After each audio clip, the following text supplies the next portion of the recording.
This is everything I ever wanted. This is everything I ever dreamed I could be. Feels like my whole life I've been running. Come to find out I was running from me. I needed a change of heart. They say life's a stage and you just play your part. What if you don't like what's written in the cards? It's your job to show the world just who you are. Welcome to Make a Path Presents. I'm Ronnie Hayes, and tonight we got a very special Let's Talk. Now, these videos center around sitting down and speaking with the cast and crew to some of our favorite movies, television shows, and video games. The idea is to stray away from the usual stale environment of an interview and get to a more loose and relaxed conversation with these artists that we want to talk to. One warning though, there is some technical difficulties with the sound. That was 100% my fault. I was supposed to record my microphone and then the desktop sound, and I botched it. I butchered it. But since I want to stray away from that stale environment of the interview and go toward something new, and again, this will progress as we go along, things will get more comfortable and more relaxed. But because of that, I thought it was just wrong to ask Peter to do it again and run through everything we discussed, because there's a lot of heart in this interview, and I'm really hoping you guys can look past some of the technical difficulties and accept the heart of the interview. I enjoyed this interview immensely.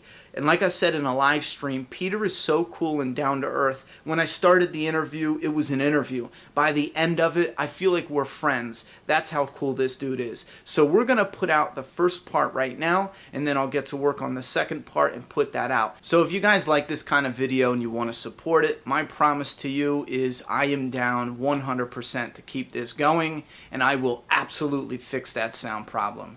Thank you very much, and enjoy. Welcome to Make a Path Presents. I'm Ronnie Hayes, and today we got a very special guest. Let's go. We got Peter Zimmerman, Eduardo from The Walking Dead. How you doing today? Doing great, man. Doing great. It's a good morning. Just got finished with a shoot. Got a little workout in this morning. I feel good. Awesome. Happy to be here. Now, one thing I always wanted to start with is getting right into the audition for The Walking Dead. If you can tell us a little bit about that. Yeah, the audition process was the most interesting audition process of my life. I started with an email from my agent just saying, hey, listen, we have this top secret project we need you to sign a non-disclosure agreement for before you audition. So send that back to us, and then we're going to send you the script. So I got a script back after I sent it, and it was like 3 lines for a character named, I believe, Dylan. And it was just kind of your generic scene, nothing special about it. I did the 2-3 lines that I had in there, returned it. 2 or 3 days later, they were like, hey, Peter, so this is for The Walking Dead. Scott Gimple wants to see you read for this character. And I'm like, what? That's what I was auditioning for? Okay.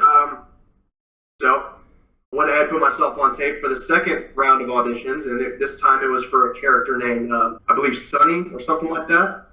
And again, another 3-4 lines, I went ahead and put it out there. And at this point, I'm just kind of like, it's The Walking Dead. Like, I'm never there's no way I'm going to get on this show. Let me just do it, Turned it in.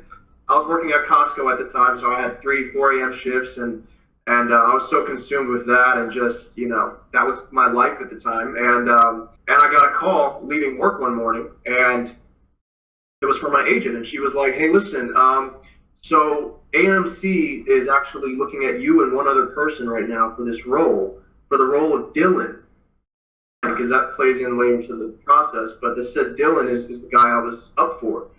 And there was about a 24-hour wait period of, holy shit, am I going to get this role or not? And, it was like the longest 24 hours of my life. Went back to work the next morning, just checking my phone every 2 seconds. And I got a text as soon as I left work that morning, and they were like, congratulations, Peter. Scott Gimple approved you for the role of Dylan. And then I got on the phone with them after that, and I was like, oh my God, what? Walking Dead? Like, it just doesn't get any bigger than that, especially being from Atlanta, where it is our claim to fame show here. Yeah. It was the most exciting moment of my life. So that wasn't even the weird part, though. The weird part is showing up to wardrobe a couple days later, because they're like, hey, we're going to fit you for a couple different outfits, and then you're going to shoot next week. So I get to wardrobe, and they're like, oh, you must be playing Eduardo. And I'm like, oh, that's funny, because I look like an Eduardo, or like a Jose or a Carlos. And they're like, no. Like, no, you're Eduardo. We couldn't tell you because this is a very secretive show. I'm like, what? That's right. They bring me to this room full of comic book strips. Mm-hmm. And it's Eduardo and a bunch of Eduardo and Cal scenes from the comics. And they're like, this is the guy you're playing. And I'm like, time out. I'm a comic book character? And they're like, yeah. And they're just saying it so nonchalantly, like it's the most casual thing ever. And I'm just like, what the? What? So yeah, that was kind of the process in a nutshell. But it was like a week span of just like my head spinning miles a minute while working my 4 a.m. to 11 a.m. shifts at Costco, and it was crazy. So you know what? When you said that, I was like, that's right, because in the show, they didn't introduce the Hilltop yet. That was the big surprise. So it was the introduction of the Hilltop in one episode, and I believe we went right to the Hilltop in the next episode. So, because when you were saying that, I was like, wait a minute, I know they do a code name, but what's with all the different, why'd they jog them around? But you're right, there was some secrecy there. So you're at Costco, right? And then you're waiting on this call to see if you're going to have a part in The Walking Dead. Now, at that time, you were probably thinking, like, maybe this is like an episode or two, just like a background character. And then when you found out, man, this is someone from the comic book. Yeah, it blew my mind just to be more than an actor in a show, to be something bigger than that. Part of this whole universe in the comic book, like it's tied to a whole different world. But I did think that it's the dead is in the title of the show. I thought I was going to die, if not the first episode, the second episode. Because originally they didn't say anything about recurring. They didn't say anything about the magnitude of the role at all. I was just like, hey, I'm just happy to be on this show for one episode. Screw it. It's The Walking Dead. And I remember shooting, and they told me, we'll see you next season when we wrapped. And I kind of looked at a couple of the other guys that came in with, like Cal, James Chen, and a couple of the other guys there, and we were kind of just like, okay, I guess we're coming back. And what's funny is that, people think that when you get on a show like this, especially, like your life just changes instantly. And that's not the case at all. It was, obviously it was a whirlwind just to be on set and film for that week, but, it was back to Costco for about 6 or 7 months. Oh, jeez. Yeah, I know, right? Like I'm on top of the world, and then now I'm back at Costco. Nothing against Costco. I love them, but, it was like waking up from a dream, and it was 6 or 7 months of just waiting on that call to say, hey, Peter, you're coming back for season 7. But it really humbled me and made me appreciate just this whole journey, and it really is it's not an overnight thing, so. Now, did you ever at all think there wasn't a chance they would be calling you back, or were you were confident? No? Absolutely no confidence whatsoever. just because even though the story, I could see where they could definitely go with developing the Hilltop and some of the Hilltop characters. It's just something that I guess when you're in it, you never really. I'm one of those people that's very superstitious, and I don't like to jinx myself, and I don't like to get too high and think I'm about to do this and that. I was like, man, that's I really hope they do, but they probably won't. And, that was kind of my mindset. That whole 6-7 months. But that little shred of hope is what kind of just kept me pushing through those morning shifts. So luckily they finally, I got an email from my agent. I think they start shooting in May. So I got the email in April saying, hey, listen, you're coming back for 7:05 and 7:08. That's all we know right now. Mm-hmm. I'm just like, yes, that's all I need. Like, just let me come back. What about the first day of filming? Do you remember that clearly, or is that just a fog? No, it was. I remember every moment on set, specifically, especially that first time I got there. The process is basically you get there, you put your stuff in your trailer, you go through hair and makeup, and then they take you in a van to wherever they're shooting. And this is my first time actually seeing the Hilltop, because at the time, what didn't exist in the show, and they had just finished building it. When the RV pulls up to the Hilltop for the first time in the show, it's kind of the same reveal that it was for us actors in that van. Just like, whoa, this is insane. So just seeing the Hilltop in the flesh without even really knowing much about it was a holy crap moment. And then they put us in these cast chairs. They said, here's Crafty, the food, and here's this and that. We'll be talking to you guys soon. All of a sudden, I just see the whole cast walking in my direction. And it's, I remember the order too. Michael Cudlett's first. And, just, what's up, man? How you doing? Yeah. I'm Mike. Nice to meet you. And then it was Lauren Cohen, sweetheart. She gave me a hug right away. Andy Lincoln in his British accent, just the friendliest guy you'll ever meet. And then Daryl, Norman Reedus, it was the funniest thing because obviously he's the most iconic, or one of the most iconic on the show. And I was like, I wonder how this guy's going to sound outside of his character. And he's pretty much the same. It was like, I was like, what's up? Nice to meet you. I was like, what's up, man? How you doing? So yeah, I met the whole cast as they're coming off from filming another scene, and we all sat down together, and I remember just talking about normal stuff, and I'm just kind of like looking at them and listening to the conversation, and all of a sudden it just felt like family right away. Now, your first day of filming, or roundabout, correct me if I'm wrong, but that was the moment where Rick Grimes cut that guy's throat? Was that correct? That what moment for comic book fans? That is a wildly iconic moment. And it seems like such a silly thing for anyone who maybe don't know what's coming. Like, it's one word, it's just what. But had you had any idea, maybe filming that scene from the people around you, from things you heard, that this was a big scene for fans that was coming up? Yeah, I didn't know that it was such a huge comic book moment. Now I do, obviously, going back and reading them. Because you got to understand, I was a fan of the show. I knew there was a comic, obviously, going in, and them telling me I was Eduardo, but I didn't have time to literally go to wardrobe and then film after that weekend to read any of the comic. So as soon as I went home from that episode, I finally understood what that moment was. But no, at the time, they put so much emphasis on getting it right and filming that angle correctly, and I think he did that. I remember stabbing Ethan in the neck. They had to constantly just wipe him off, do it again, wipe him off, do it again, wipe him off, do it again. And you could tell they were putting a lot of emphasis on whatever was going on there. And I thought it was just a very intense moment. But yeah, that what? Ed Lincoln did it about 12 or 13 times. And don't get me wrong, he's one of the greatest actors in the world. There was nothing wrong with any of his takes. It was just, we want variety. We want to make sure that this is, exactly what we like as fans. One thing I do want to jump ahead a little bit. I know a lot of fans are going to wonder this. We can't poke and prod about season 8, but there's one thing I'm personally curious about. It might be a stupid question, what is your excitement level for season 8 coming up? God. If there was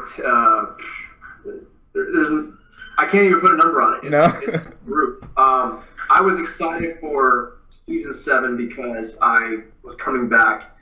This is a whole different level of excitement because I'm now part of the family, and now I'm so invested in the show, not just as a fan, but obviously, as part of the story. It's undescribable how excited I am for this season. Just everything that's been going on, things I've seen so far. Fans are going to be shitting themselves. That is great, because I know the excitement in the fan base, obviously, because at this point in time in the story, it's through the roof for the fans as well. Relationships in The Walking Dead is something I wrote down, and this is something that I'm sure you saw in a couple of the live streams I did. There is a group of fans that we call the shippers. They love relationships in the world of The Walking Dead, and I had, I think one person specifically nonstop message me and say, how do you feel about Eduardo and Maggie? My immediate response was, let the woman grieve. She's had a tragic loss. But these shippers, the next thing they jumped to was, well, what about a different character? What about any character? Have you seen a lot of activity on your Twitter or fans that have spoken to you about this just desire to have Eduardo involved in some way, shape, or form with either Maggie or any other character, even a new one? I've seen it a number of times, actually. How do you feel about that? Well, it's a double-edged sword. I think it's cool because obviously to be put in that category obviously means that people want to see you develop, even if it isn't some sort of love whatever. I'm glad that people want to see that and want to see me grow in that way, But yeah, story wise, I've gotten a lot about the whole Maggie situation, and just being a fan of the show and just watching the story. You have to. It hasn't even been, I don't think, a month since Glenn died. She's gotta let the woman breathe. Let the woman breathe. Let her and plus we're in the middle of war right now. We don't know much. As actors, we go in there and that's from minor cast to main cast. We know what we need to know when we're shooting it. So I couldn't tell you either way or allude to anything. But I think that right now in the story, it's just about the task at hand. Mm-hmm. But I love it. I love when people ship me and whoever, because it's keeping my name in some sort of mix of relevance, and that's great. Do you only get the scripts for your part of it? You don't get anything else other than what you need. Just what you need? Sometimes you get the context of what's happening before and after. You can kind of piece things together, but for the most part, you're getting what you need for your scenes. So yeah, like for example, last year when I filmed 705, which is also a funny story, which we should get into that in a minute. But when I went back for 705, I still didn't know who the big death was. I was trying to figure it out, just as a fan of the show. I was like, let me see if I can find any context clues in here. And even in the script, it didn't even say who the names were. It said victim number 1 and victim number 2. But I will say, Andy Lincoln was very good. The first day we shot 611, he basically, he understands how it is for us actors getting on set, and we're just thrown into this world where we have to act and, we have to be in that moment. And he's like, listen, I know you guys don't understand what's going on, but there's this asshole. His name is Negan, right? He just bashed the head of this kid, fucking beat him to death, all right? You guys are pissed. You guys don't even, you guys can't fathom, and he was just explaining, how our emotions should be in that moment. And I was so, we appreciated it so much because otherwise we just had the little chunk of, script that we had to work with to base what we were feeling. And he kind of built the world around it for us to get in that moment. So the actors are very good about making sure you're present and you understand what's happening in the universe. What happened? You got my interest piqued. What happened in 705? That fun story. So 705 was an interesting episode on so many levels because bringing up Costco again, I was still at Costco, and I guess to start it off, my shifts, like I said, were 3 a.m., 4 a.m. to 11, sometimes 12, and I was filming. We filmed 2 nights back to back, and the hours were like 7 p.m. to 7 a.m. So I was on no sleep because I'm not a day sleeper. Even if I had been awake all night, I can't sleep during the day, especially when you're about to go film The Walking Dead. So I was on 0 sleep the first night. It was myself, Lauren Cohen, Sonequa Martin Green, and James Chen, and it was just a very small cast. And I fell asleep in the trailer in the middle of a conversation with all of them, and I woke up. They were still there. I was just like, guys, I'm sorry. I'm just exhausted right now. And at that moment, I just told myself, I was like, I can't do this. This is the biggest show on TV. I'm on it. I got to be present. I ended up quitting Costco the next week, not on any bad terms, but it was just, this was the move I needed to make for myself as an actor. That was one thing about it. But the crazy thing about 705 was there was this whole sequence. Do you remember the guards hanging from the wall at the Hilltop? Within the trailer of season 7 back in July for Comic-Con, there were some guards hanging from the wall. Jesus was ninja, Okay, so basically what happens in the script, James Chen and I, Maggie tells us to go help the guards. We climb down, we film this whole fire escape, like climbing down a ladder. We make our way through all these walkers. We both go up on our gates. And we're literally pulling up these guards, cutting them loose. And it was just such a cool action sequence with the whole trailer tractor running over the zombies and the walkers. They filmed all that. Yeah. And literally, this is the funniest thing. It's funny now. It wasn't funny at the time. 705 was my first moment back on the show. And I remember I had family in town. And I was like, invite everybody. Invite our cousins. Invite our uncles. Invite all of them, okay? We watched it at my parents' house on big screen TV, cooked this big meal. Oh my God, it's coming up. And literally, it's 0.2 seconds of Eduardo and Cal, and I even had dialogue in that scene, and all of it is just gone. It's cut out. Then it just cuts to commercial, and I'm like, I hope this continues after the break, yeah, because this is not it. I think the worst is that you had invited everybody over and hyped it up. Oh yeah, it was one of those moments where you just, if you could disappear, that would be it. Like, I wish I could just right now. You always got to look at things positively. Yeah. At the time, it wasn't positive. It was like, what? And I didn't do that anymore the rest of the season. Even when I was in No. and I was like, I'm not inviting anybody to any more premiere showings or nothing like that. But it was cool because it was like, all right, Peter, take a step back. It's gonna take some time. You know, it's all good.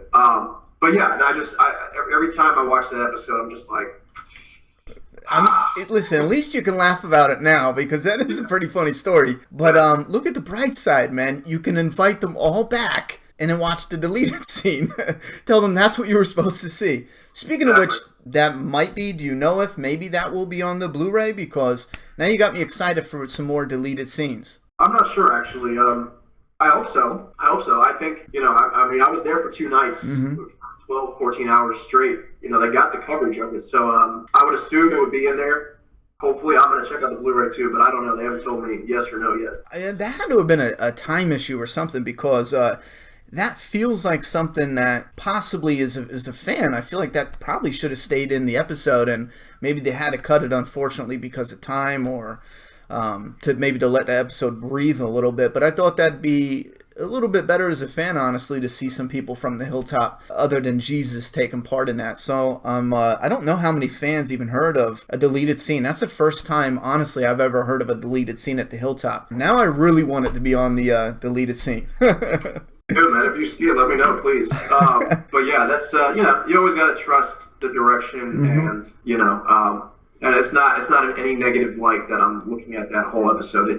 For me, it's a funny story. That's honestly what it is. Because if I had died in episode 8, then it'd be a different story. But you know, I'm still blessed to be on this show, and you just got to trust the direction and what they were trying to do. It could have been a time thing. It could have been a number of things. One thing I do want to get in here is your fan base is growing. Is that an experience where you're so busy it's not as noticeable, or are you noticing it? Because I feel like on the world of The Walking Dead, fan bases kind of explode. It's like little rockets, clusters of fans pile on all at once. How's that experience? It's awesome.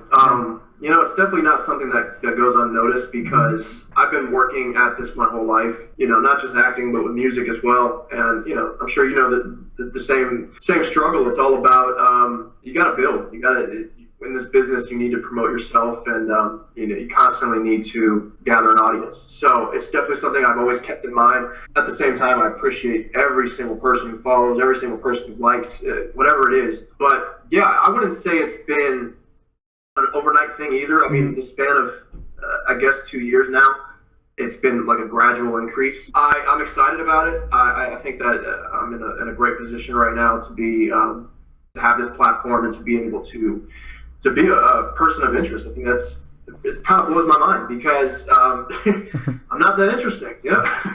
But have you yet had any weird experiences with any fans, maybe in person or online? Because it's coming one day, but has anything happened yet? Weird, different, unique? You got to define weird, man, because in this world, especially with conventions and stuff, you know, I'm a nerd. I love Star Wars, DC, Marvel. I love all of it. Game of Thrones. I'm a huge, you know. So weird is kind of like the standard at these conventions and stuff like that. I wouldn't say weird. I wouldn't say anything crazy yet, because I've heard some weird stories from other actors on the show, and mine don't compare to that. You know, I have people, and I think it's, honestly, again, it's one of those things where it's like, how are people paying for a picture? How are people paying for my autograph? How are people, you know, that still blows my mind. I think the craziest thing is where somebody will come up to my table or meet me or whatever, and they'll just freeze up. I think that's the weirdest part about it. Really? I don't know why you would do that, you know, because I know me. But, you know, as far as fans being creepy or anything like that, no. I think everybody's just been super respectful and supportive. And for right now, that's where I'm at. Okay. But I'm going to make a note. Needs more weird experiences. Wait a minute.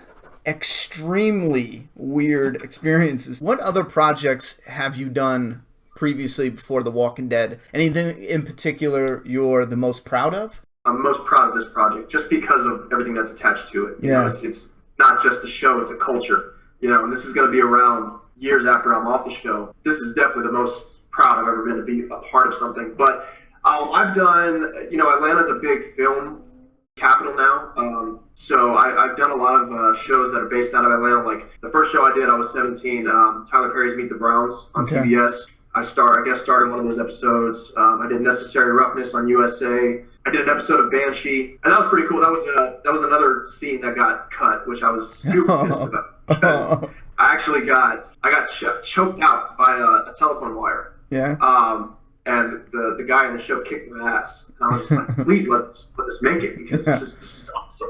You know, this is perfect. I guess that was another timing issue or something to that effect, but that one kind of got, you know, skimmed over. But I was a part of that show, which was great. Parental Guidance with Billy Crystal, I got to meet him. I was in a couple scenes of that one. Single Ladies, BET's The Game, a lot of stuff that's filmed out of Atlanta. A lot of people don't know that this is my first recurring role. So basically, for those who don't know, recurring is where you're coming back for multiple episodes. As an actor, just being recurring on a show, this is the biggest accomplishment for me, and just so happens to be the #1 show on cable, which is icing on the cake. What's that tattoo you got? Every time someone sees a hint of a tattoo, I'll get 1,000 questions, so I know we're gonna get some. Yeah, so this says success isn't permanent, and this says failure isn't fatal. So it basically, for me, it's kind of been like the story of my life. Never get too high, never get too low. So that's the end of part 1. Part 2 will be coming soon, and like I said in the video, all of Peter Zimmerman's social media links will be down in that video description. If you're interested in his music, you can find the links down below. And also, he gave me a song to play right now. This is everything I ever wanted. This is everything I ever dreamed I could be. Feels like my whole life I've been running. Come to find out I was running from me. I needed a change of heart. They say life's a stage and you just play your part. What if you don't like what's written in the cards? It's your job to show the world just who you are and manifest. Oh, manifest. Oh, manifest. Oh, manifest. Manifest.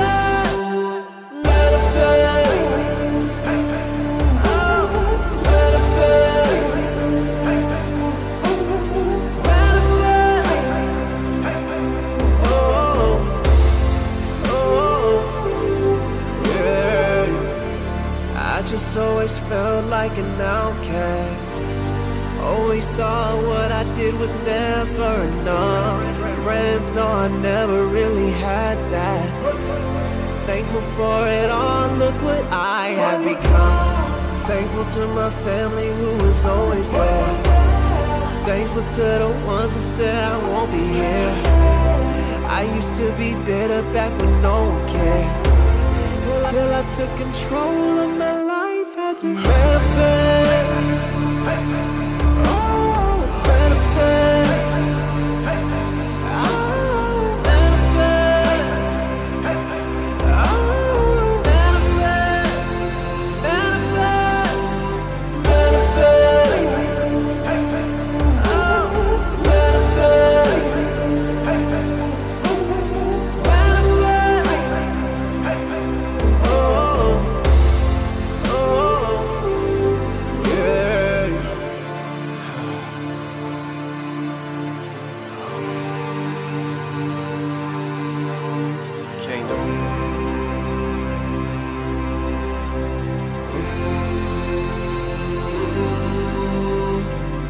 Gave you my dark side, had to dig down in the archive. I went to my real job every night, 9 to 5 was a part-time. Now we can talk about the hard times, or we can make this time our time. Keith and I had the same vision, you know what they say, smart minds. I'm not here for just hits, no, boy I'm here to be it. Yo, wasn't supposed to be shit, so no excuses too quick, bro. I had obstacles so colossal I should've fell down and tripped over and over again. but that ain't stopped me from this. I had to manifest